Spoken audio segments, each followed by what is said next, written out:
ഒരു ക്രിസ്ത്യാനി ആയിരിക്കുന്നതിൽ നമുക്ക് എന്ത് വ്യത്യസ്തതയുണ്ട്? മറ്റുള്ളവരിൽ നിന്നും എന്താണ് എന്നെയും നിങ്ങളെയും വ്യത്യസ്തരാക്കുന്നത്? ഒരു ക്രിസ്ത്യാനി ആയിരിക്കുന്നു എന്നതിൻ്റെ പേരിൽ നമ്മളെ വ്യത്യസ്തരാക്കുന്നത് നമുക്ക് സഹനത്തോടുള്ള ബന്ധത്തിലാണ്, സഹനത്തോടുള്ള നമ്മുടെ നിലപാടുകളിലാണ് നമ്മളെ വ്യത്യസ്തരാക്കി മാറ്റുന്നത്. അത് യേശു എടുത്ത നിലപാടാണ്. നമ്മളാരും സ്വമേധ എടുക്കുന്നതല്ല. യേശു നമുക്ക് കാണിച്ചു തന്ന സഹനത്തിൻ്റെ മുമ്പിലുള്ള നിലപാടാണ്.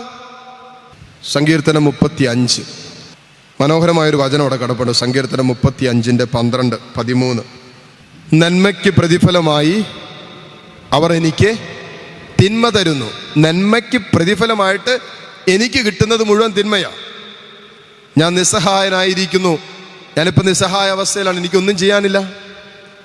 എനിക്കെന്തെങ്കിലും ചെയ്യാൻ പറ്റുമെങ്കിൽ ഞാൻ ചെയ്തേനെ. എനിക്ക് ആരോഗ്യമോ കരുത്തോ ഒക്കെ നമ്മൾ പറയാറില്ലേ, എനിക്ക് തിരിച്ച് ചോദിക്കാൻ ആരോഗ്യം ഉണ്ടായിരുന്നു, ചോദിക്കായിരുന്നു. ഇതൊന്നും പറ്റാത്ത നിസ്സഹായ അവസ്ഥയിലാണ് നമ്മളിപ്പോൾ നിൽക്കുന്നത്. എന്നിട്ട് പറയാണ്, ഇങ്ങനൊരവസ്ഥയിലൂടെ കടന്നു പോയിട്ടും തിന്മയ്ക്ക്, ഞാൻ ചെയ്ത തിന്മയ്ക്ക് പ്രതിഫലമായി, നന്മയ്ക്ക് പ്രതിഫലമായി അവർ എനിക്ക് തിന്മ ചെയ്തു, ഞാൻ നിസ്സഹായനായിരിക്കുന്നു. എന്നാൽ ഈ പറഞ്ഞവർ, എനിക്കെതിരെ തിന്മ ചെയ്തവർ, അവർ രോഗികളായിരുന്നപ്പോൾ, അവർക്കൊരു സഹനമുണ്ടായപ്പോൾ, അവർക്കൊരു വേദനയുണ്ടായപ്പോൾ വചനം പറയാണ്, ഞാൻ എന്ത് ചെയ്തു? ഞാൻ ചാക്കുടുത്ത് ഉപവസിച്ച് ആത്മപീഡനമേറ്റു. നമ്മൾ എത്ര പേര് ചെയ്യും?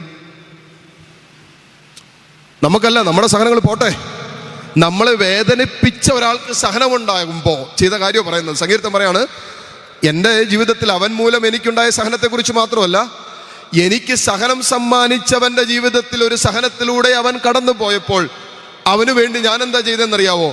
ഞാൻ അവന് വേണ്ടി ദൈവസന്നിധിയിൽ മാപ്പ് ചോദിച്ചിട്ട് അവൻ്റെ മേൽ കരുണയായിരിക്കണമേ എന്ന് പ്രാർത്ഥിച്ചിട്ട് വചനം പറയാണ്, ഞാൻ അവന് വേണ്ടി ഉപവസിച്ച് ആത്മപീഡനമേറ്റു. എൻ്റെ ആത്മാവിൽ സഹിക്കുവോളം ഞാൻ അവന് വേണ്ടി പ്രാർത്ഥിച്ചുവെന്ന് വായിച്ചുകൊണ്ടിരുന്നപ്പോൾ തന്നെ നമ്മുടെ ചങ്കിൽ ഇങ്ങനെ വല്ലാത്തൊരു ഭാരം തോന്നും, അല്ലേ? നമ്മൾ ആരോടും ഒന്നിനും പോവുകയല്ലായിരിക്കും, നമ്മൾ ആരെയും വേദനിപ്പിക്കാൻ പോവുകയല്ലായിരിക്കും.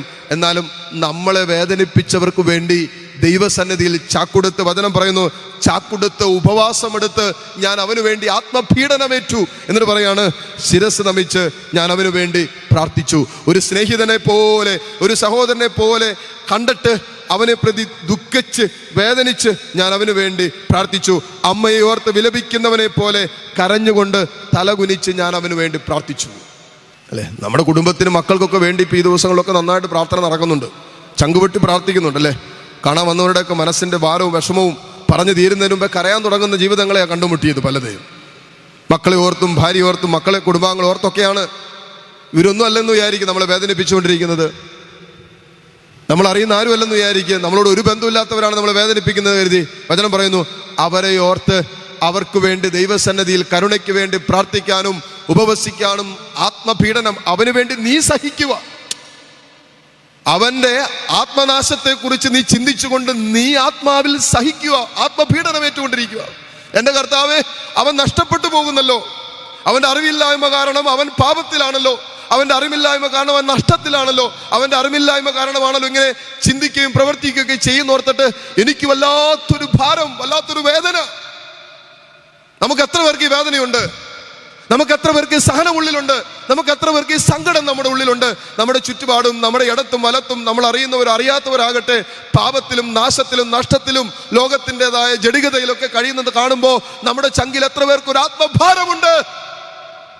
ഇതാണ് സുവിശേഷത്തിന്റെ ഭാരം, ഇതാണ് സ്വർഗത്തിന്റെ ഭാരം, ഇതാണ് സ്വർഗത്തിന്റെ ഭാരം എന്ന് പറയുന്നത്. എൻ്റെ ചുറ്റുപാടും ഒരാൾ നഷ്ടപ്പെട്ടു പോകുന്നത് കാണുമ്പോൾ, സ്വർഗം നഷ്ടപ്പെടുത്തി ജീവിക്കുന്നത് കാണുമ്പോൾ എൻ്റെ ചങ്കിൽ, എൻ്റെ ആത്മാവിൽ ഉയരുന്ന ഒരു പീഡനമുണ്ടല്ലോ, ഒരു വേദനയുണ്ടല്ലോ. ഇതാണ് സ്വർഗത്തെ പ്രതിയുള്ള, സുവിശേഷത്തെ പ്രതിയുള്ള, ദൈവരാജ്യത്തെ പ്രതിയുള്ള ഒരുവന്റെ ഉള്ളിൽ കടന്നു പോകുന്ന വേദന എന്ന് പറയുന്നത്. ഇതിനു വേണ്ടി പ്രാർത്ഥിക്കണം മക്കൾ, ഈ ഭാരം കിട്ടാൻ, ഈ സഹനം കിട്ടാൻ വേണ്ടി മക്കളെ നമ്മൾ പ്രാർത്ഥിക്കണം. ഇതാണ് എസെക്കിയേൽ പ്രവാചകന്റെ പുസ്തകം 9-ാം അധ്യായം 4 മുതലുള്ള വചനങ്ങളൊന്നും എടുത്ത് വായിച്ചേ. എസെക്കിയേൽ പ്രവാചകന്റെ പുസ്തകം 9-ാം അധ്യായം 4 മുതലുള്ള വചനങ്ങളിൽ എസെക്കിയേൽ പ്രവാചകൻ പറഞ്ഞു വെച്ചിരിക്കുന്ന ഒരു കാര്യമുണ്ട്. 9-4 മുതലുള്ള വചനങ്ങൾ, ജെറുസലേം പട്ടണത്തിലൂടെ കടന്നു പോവുക, ആ നഗരത്തിൽ നടമാടുന്ന മ്ലേച്ഛതകളെ ഓർത്ത്. ഒരു ദേശത്തിലൂടെ കടന്നു പോകാൻ പറയുക, എന്നിട്ട് എന്ത് ചെയ്യണം? ആ ദേശത്ത് നടമാടുന്ന, ആ ദേശത്ത് അരങ്ങേറുന്ന മ്ലേച്ഛതകളെ ഓർത്ത്, മ്ലേച്ഛതകൾ, മ്ലേച്ഛ പാപങ്ങള്, അല്ലെ, വിഗ്രഹാരാധന മ്ലേച്ഛതയാണെന്ന വചനം പറയുന്നത്. ജഡിക പാപങ്ങൾ മ്ലേച്ഛതയാണെന്ന വചനം പറയുന്നത്. വിവാഹമോചനങ്ങളെ മ്ലേച്ഛത എന്നാണ് കർത്താവ് പറയുന്നത്. മ്ലേച്ഛത എന്ന വചനം വിളിക്കുന്നത്. അപ്പോ കടന്നു പോകുമ്പോ ജെറുസലേം പട്ടണത്തിലൂടെ കടന്നു പോകുക, ആ നഗരത്തിൽ നടമാടുന്ന മ്ലേച്ഛതയോർത്ത് കരയുകയും നെടുവീർപ്പിടുകയും ചെയ്യുന്നവരുടെ നെറ്റിത്തടങ്ങളിൽ മക്കളെ മുദ്രയിടാൻ പറഞ്ഞു. മുദ്രയിടാൻ പറഞ്ഞു. അവിടെ നെറ്റിത്തടങ്ങളിൽ മുദ്രയിടാൻ. ആരുടെ നെറ്റിത്തടങ്ങളിൽ?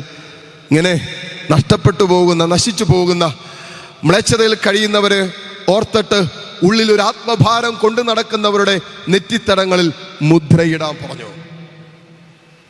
നമ്മുടെ എത്ര പേരുടെ നെറ്റിത്തടങ്ങളിൽ ഈ മുദ്രയുണ്ടാവും? പറ. എൻ്റെയും നമ്മുടെയൊക്കെ എത്ര പേരുടെ നെറ്റിത്തടങ്ങളിൽ ഈ മുദ്രയുണ്ട്?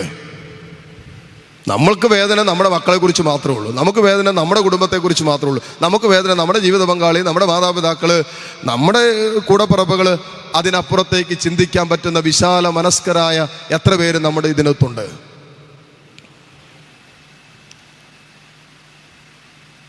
ഇത് സ്വർഗം സമ്മാനിക്കുന്ന ഒരു ഭാരമാണ്. ഇത് സ്വർഗം സമ്മാനിക്കേണ്ട ഒരു ഭാരമാണ്. ആത്മാവ് നമ്മളിൽ പ്രവർത്തിക്കുമ്പോൾ സംഭവിക്കുന്ന ഒരു ഭാരമാണ്. ഒരാൾ പോലും നഷ്ടപ്പെട്ടു പോകരുതെന്ന് സ്വർഗസ്ഥനായ പിതാവ് ആഗ്രഹിക്കുന്നു. സമൃദ്ധി പറയാവോ? Hallelujah, hallelujah, hallelujah. കണ്ടോ, ഇപ്പൊ പ്രവാചകൻ പറയാണ്, അങ്ങനെ വേദനിച്ച് അങ്കടപ്പെട്ടിരിക്കുന്നവരുടെ നെറ്റിത്തടങ്ങളിൽ മുദ്രയിട്. എന്നിട്ട് പറയാ, സംഹാരം തുടങ്ങിക്കോളാൻ പറഞ്ഞു, നാശം തുടങ്ങിക്കോളാൻ പറഞ്ഞു. കർത്താവിൻ്റെ വിധിയെക്കുറിച്ചും ശിക്ഷയെക്കുറിച്ചൊക്കെ പറയുന്നത്.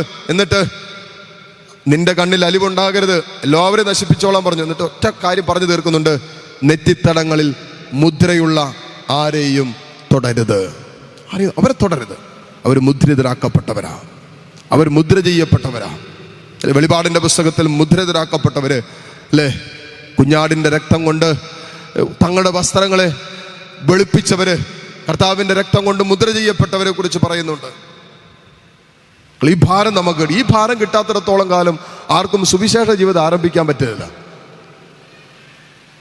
സ്വകാര്യ ജീവിതത്തിൻ്റെ, സ്വന്തം ജീവിതത്തിൻ്റെ സങ്കടങ്ങളിലും വേദനകളിലും ദുഃഖങ്ങളിലും ദുരിതങ്ങളിലും പരാതികളിലും പരിഭവങ്ങളിലും ഒക്കെ ആയിട്ട് ഒരാഴ്ച അങ്ങോട്ട് തള്ളി നീക്കും. പെട്ടിയിൽ വരുന്നതുവരെ ശവകുടീരത്തിൽ എത്തുവോളം തൻ്റെ ജീവിതങ്ങൾക്കും തൻ്റെ സഹനങ്ങൾക്കും അപ്പുറം, തൻ്റെ സ്വകാര്യ ജീവിതത്തിൻ്റെ നൊമ്പരങ്ങൾക്കും അപ്പുറം, തൻ്റെ കുടുംബത്തിൻ്റെതായ പ്രശ്നങ്ങൾക്കും അപ്പുറം ചിന്തിക്കാൻ പറ്റുന്ന രീതിയിൽ കടന്നു പോകാതെ ഒരു ജീവിതം കടന്നു പോകേണ്ടി വരും. എന്ന് പറഞ്ഞാൽ സ്വർഗത്തിൻ്റെ ഭാരമെടുക്കാതെ ഈ ജീവിതം കടന്നു പോകരുത്. സ്വർഗത്തിൻ്റെ നൊമ്പരം സ്വന്തമാക്കാതെ മക്കളെ ഈ ജീവിതം കടന്നു പോകരുത്. സ്വർഗത്തിൻ്റെ നൊമ്പരം അത് മാത്രമേ ഉള്ളൂ. ഒരാൾ പോലും നഷ്ടപ്പെട്ടു പോകരുതെന്ന് സ്വർഗത്തിലെ പിതാവ് ആഗ്രഹിക്കുന്നു. ഹല്ലേലൂയ. ഈ ഒരു ആഗ്രഹം കിട്ടിയാലുണ്ടല്ലോ, നമ്മൾ നമ്മുടെ വേദനയും നമ്മുടെ വിഷമവും നമ്മുടെ നഷ്ടവും നമ്മുടെ പരാജയവും നമ്മുടെ തകർച്ചകളും നമ്മുടെ ഇതെല്ലാം മറന്നിട്ട് നമ്മൾ അവരൻ്റെ ആത്മരക്ഷയ്ക്ക് വേണ്ടി അധ്വാനിക്കാൻ തുടങ്ങും. സങ്കീർത്തകൻ ചെയ്തതെന്താ? തന്നെ വേദനിപ്പിച്ചവന് വേണ്ടി ചാക്കുടുത്ത് ചാരം പൂശി ഉപവസിച്ച് ആത്മപീഡനമേറ്റു. സ്വന്തം അമ്മ കുഞ്ഞിന് വേണ്ടി കരയുന്നത് പോലെ തന്നെ വേദനിപ്പിച്ച തൻ്റെ ശത്രുവിന് വേണ്ടി ദൈവസന്നിധിയിൽ അവന് വേണ്ടി കരുണ അവൻ്റെ മേൽ വെളിപ്പെടാൻ വേണ്ടി നിലവിളിക്കുകയാണ്. നമ്മൾ പ്രാർത്ഥിക്കുന്നതാണ്, എൻ്റെ മേല് നീ കരുണയായിരിക്കണമേ, എൻ്റെ മക്കളുടെ മേൽ കരുണയായിരിക്കണമേ. ഇത് ഇങ്ങനെ പ്രാർത്ഥിച്ച എൻ്റെ കർത്താവേ, എൻ്റെ ശത്രുവിൻ്റെ മേൽ കരുണയായിരിക്കണമേ. ഹല്ലേലൂയ. പിന്നെ കരുണക്കൊന്ത ചെല്ലുമ്പോൾ സ്വകാര്യമായിട്ട് പേഴ്സണലായിട്ട് കരുണക്കൊന്ത ചെല്ലുമ്പോൾ ആഡ് ചെയ്യേണ്ട ഒരു വിഷയമാണ്, കൂട്ടിച്ചേർക്കേണ്ട ഒരു വിഷയമാണ്. ദൈവമേ, എൻ്റെ മേലും എൻ്റെ ശത്രുവിൻ്റെ മേലും കരുണയായിരിക്കണമേ. പറ്റുമോ? പറ്റും പറ്റും പറ്റും. പറയാനൊക്കെ വലിയ എളുപ്പമാണ്. ഇത് കഴിഞ്ഞിട്ട് വേണം അവൻ്റെ കൊങ്ങയ്ക്ക് പിടിക്കാൻ. ഹല്ലേലൂയ. അതല്ലേ മറ്റേ പുള്ളി ചെയ്തത്? അവൻ്റെ കടം അത്രയും അളച്ചു കൊടുത്ത കർത്താവ്. അവൻ്റെ കടം അത്രയും അളച്ചു കൊടുത്തിട്ട് വെറും ഏതാനും താലന്തുകൾ മാത്രം തരാനുണ്ടായിരുന്നവൻ്റെ ഇങ്ങനെ കൊരക്കിന് പിടിച്ചിട്ട് ഇന്ന് തന്നെ തന്നു തീർക്കാൻ പറഞ്ഞവനല്ലേ കർത്താവ്. പറഞ്ഞെന്നാന്നറിയാവോ? മോളെ, അവസാനം ഇങ്ങനെ തൊട്ട് കൊടുത്തു പോയിട്ട് പോളം കാരാഗ്രഹത്തിൽ ഞാനും നിങ്ങളും കിടക്കേണ്ടി വരും. കരുണ ലഭിച്ചവരാ നമ്മൾ. ദൈവത്തിൻ്റെ അനന്തമായ കരുണ ലഭിച്ചവരാ. ഇന്നലകളിൽ എത്ര വട്ടം പാപം ചെയ്തവരാ. ഇന്നലകളിൽ ദൈവസ്നേഹത്തിനും സഹോദര സ്നേഹത്തിനും എതിരായി എത്ര വട്ടം നമ്മൾ പാപത്തിൽ നിബന്ധിച്ചവരാ. എന്നിട്ടും അനന്തമായ കരുണയാൽ ദൈവം ഓരോ നിമിഷവും ഓരോ ദിവസവും നമ്മളെ ചേർത്ത് പിടിച്ച് ഈ കാലം അത്രയും ദൈവത്തിന്റെ വലിയ കരുണ അനുഭവിച്ച നമ്മൾ കരുണ കൊടുക്കാൻ മറന്നുപോകരുത്, കടമ മറന്നുപോകരുത്. ഞാൻ നിന്നോട് കരുണ കാണിച്ചതുപോലെ നീയും നിന്റെ സഹസേവകനോട് കരുണ കാണിക്കേണ്ടിയിരുന്നില്ലേ എന്നുള്ള കർത്താവിന്റെ സ്വരത്തിന് നമ്മൾ പ്രത്യുത്തരം കൊടുക്കേണ്ടി വരും. ഇല്ലെങ്കിൽ അവസാന തുട്ടും അവസാന ചില്ലിക്കാശും കൊടുത്തു വിട്ടുപോളം കാരാഗ്രഹത്തിൽ കിടക്കേണ്ടി വരുമെന്ന വചനം നമ്മളെ ഓർമ്മപ്പെടുത്തുന്നത്. കരുണ ലഭിച്ചവരാണ് നമ്മൾ. അതുകൊണ്ട് ഒരിക്കലും കടമ മറക്കാൻ പറ്റില്ല മക്കളെ. കരുണ ലഭിച്ചവർ, ദൈവത്തിന്റെ കരുണ അർഹിക്കാത്ത സ്നേഹം ആവോളം സ്വന്തമാക്കിയവരാണ് നമ്മൾ. ദൂരം ദൈവത്തിന്റെ കരുണ ലഭിച്ചവരാ ഞാനും എൻ്റെ കുടുംബവും എൻ്റെ മക്കളും എൻ്റെ തലമുറകളും. ചിന്തിച്ചു നോക്കിക്കേ, എത്രമാത്രം ദൈവം നമ്മളെ പരിപാലിച്ചു, എത്രമാത്രം ദൈവം നമ്മെ സ്നേഹിച്ചു, എത്രമാത്രം ദൈവം നമ്മളെ കൈപിടിച്ചു, എത്രമാത്രം ജീവിതത്തിന്റെ തകർച്ചകളുടെയും വീണു പോകാമായിരുന്ന ജീവിതത്തിന്റെ വേഗളകളിൽ ഇടറിപ്പോകാമായിരുന്ന ജീവിതത്തിന്റെ ഇന്തലകളിൽ ദൈവം നമ്മെ ചേർത്ത് പിടിച്ചതുകൊണ്ടും ദൈവത്തിന്റെ സ്നേഹം നമ്മളെ വലയം ചെയ്തതുകൊണ്ടുമല്ലേ നമ്മൾ പിടിച്ചു നിന്നത്. അത്രമാത്രം ദൈവം നമ്മളോട് കരുണ കാണിച്ചില്ലേ? ഹല്ലേലൂയ. അങ്ങനെയെങ്കിൽ ഈ ലഭിച്ച കരുണയുടെ ഒരല്പമെങ്കിലും കൊടുക്കാൻ നമ്മൾ തയ്യാറാകണ്ടേ മക്കളെ? നമ്മളെ വേദനിപ്പിച്ചവരോട് നമ്മൾ ക്ഷമിക്കണ്ടേ? ദൈവത്തെ ഇതുപോലെ വേദനിപ്പിച്ചിട്ട് ദൈവം നമ്മളോട് കരുണ കാണിച്ചെങ്കിൽ നമ്മളെ ഇന്നോളം വേദനിപ്പിച്ചവരോട് നമുക്ക് ക്ഷമിക്കാനും പൊറുക്കാനും നമ്മൾ പഠിച്ചിട്ടില്ലെങ്കിൽ കരുണ ലഭിച്ചിട്ട് കടമ മറക്കുന്നവരായിട്ട് നമ്മൾ മാറും. അവസാന ചില്ല് കാശുപോളം കൊടുത്തു വിട്ടുപോളം കാരാഗ്രഹത്തിൽ കഴിയേണ്ടി വരും. നമ്മുടെ കാര്യസ്ഥതയുടെ കണക്ക് കർത്താവ് നമ്മോട് ചോദിക്കും. ഹല്ലേലൂയ. ഇത് ഈ സൗഖ്യം കിട്ടാത്തത് കൊണ്ടുണ്ടല്ലോ എത്രയോ ജീവിതങ്ങളാ ഇന്ന് പൈശാചികമായ ബന്ധനത്തില്, വെറുപ്പില്, വിദ്വേഷത്തിലൊക്കെ കിടക്കുന്നത്. അതുകൊണ്ട് തന്നെ അനുഗ്രഹമില്ലാതെ കിടക്കുന്ന എത്ര ജീവിതങ്ങളുണ്ട്, അനുഗ്രഹിക്കപ്പെടാതെ എത്ര കുടുംബങ്ങളുണ്ട്, എത്ര ദാമ്പത്യങ്ങളുണ്ട്.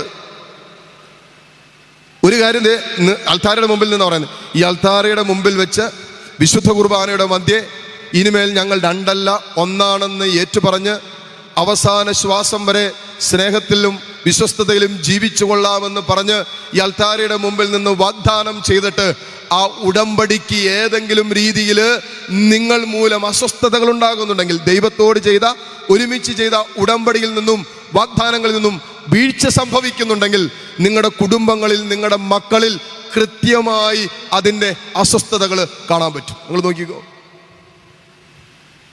പരസ്പര സ്നേഹമില്ലാത്ത അസ്വസ്ഥതകളുള്ള ദാമ്പത്യങ്ങളുടെ പൂർത്തീകരണമായി ദൈവം നിങ്ങൾക്ക് ദാനമായി തന്ന മക്കളിൽ അസ്വസ്ഥതകൾ നിരന്തരം നിങ്ങൾ കണ്ടുകൊണ്ടിരിക്കും. അതെന്തിനാണ് എന്ന് ചോദിച്ചാൽ, മക്കളിൽ എന്തിന് ദൈവം സഹനങ്ങൾ അനുവദിക്കുന്നു, മക്കളിൽ എന്തിന് ദൈവം അസ്വസ്ഥതകൾ അനുവദിക്കുന്നു എന്ന് ചോദിച്ചാൽ, മോനെ നിന്റെ ദാമ്പത്യത്തിൽ നീ ദൈവത്തോട് ചെയ്ത ഉടമ്പടിയിൽ നീ ഇന്ന് പുറകോട്ട് പോയിന്ന് നിന്നെ ഓർമ്മപ്പെടുത്താനാ നിന്റെ മക്കളിൽ ചില സഹനങ്ങൾ ദൈവം അനുവദിച്ചു കൊണ്ടിരിക്കുന്നത്. അല്ലെങ്കിൽ ഇത് തലയ്ക്കത്ത് വരില്ല, അങ്ങനെ അങ്ങോട്ട് പോവും. അങ്ങനെ പോയാൽ പോരല്ലോ. ആത്മരക്ഷ അപകടത്തിലാക്കി ഒരു യാത്ര ചെയ്ത് എവിടെ വരെ പോകും? അങ്ങനെ പോകാതിരിക്കാൻ ചില മക്കളുടെ ജീവിതത്തിൽ ദൈവം തകർച്ചകളും അസ്വസ്ഥതകളും അപകടങ്ങളും അനർത്ഥങ്ങളും പ്രശ്നങ്ങളും പ്രതിസന്ധികളും സൃഷ്ടിച്ചിട്ട് അപ്പനെയും അമ്മയെയും ബോധവൽക്കരിക്കും ദൈവം. എന്തിനാ? മക്കളെ, നിങ്ങൾ ദൈവത്തോട് ചെയ്ത ഉടമ്പടിയോട് ഇന്ന് വിശ്വസ്തതയില്ലാതെ ജീവിച്ചു കൊണ്ടിരിക്കുന്നതെന്ന് ഒരപ്പനോടും അമ്മയോടും മക്കളുടെ ജീവിതം കൊണ്ട് ദൈവം പറഞ്ഞു പഠിപ്പിക്കും. നശിപ്പിക്കാൻ വേണ്ടിയിട്ടല്ല, രക്ഷിക്കാൻ വേണ്ടിയിട്ടാണ്. ഹല്ലേലൂയ. ഇതാണ് രക്ഷാകരമായ സഹനം എന്ന് പറയുന്നത്. നമ്മെ രക്ഷിക്കാൻ വേണ്ടിയിട്ടാ, നമ്മുടെ ആത്മാവിനെ വിശുദ്ധീകരിക്കാൻ വേണ്ടിയിട്ടാ, നമ്മുടെ ആത്മാവിൻ്റെ ഉള്ളറകളെ വിശുദ്ധീകരിക്കാൻ വേണ്ടിയിട്ടാ കർത്താവ് നമ്മളെ ശുദ്ധീകരിക്കുന്നത്. അതാണ് ഹെബ്രായർക്കെഴുതിയ ലേഖനം 12-ാം അധ്യായം. ഇങ്ങനെ വായിച്ചു പൊക്കോ, നിങ്ങൾ സമയം കിട്ടുന്ന പോലെ. അവിടെ പറയുന്നതാണ്, തൻ്റെ പരിശുദ്ധിയിൽ പങ്കുകാരാക്കാൻ വേണ്ടി, അവൻ്റെ പരിശുദ്ധിയിൽ നമ്മളെ പങ്കുകാരാക്കാൻ വേണ്ടിയാണ് അവൻ നമ്മളെ ശിക്ഷണ വിധേയരാക്കുന്നത്, ശിക്ഷിക്കുന്നത്. നശിച്ചു പോകാനല്ല. മക്കളെ ശിക്ഷിക്കുന്നത് നശിക്കാനാണോ? നിങ്ങളുടെ കുഞ്ഞുങ്ങളെ നിങ്ങൾ ശിക്ഷിക്കുന്നത്, അടിക്കുന്നത്, തല്ലുന്നത് നശിക്കാനാണോ? ഒരിക്കലുമല്ല. എന്തിനാ? അവരെ ശിക്ഷണ വിധേയരാക്കി അവരെ രക്ഷിക്കാൻ വേണ്ടിയിട്ടാണ്. ഹല്ലേലൂയ.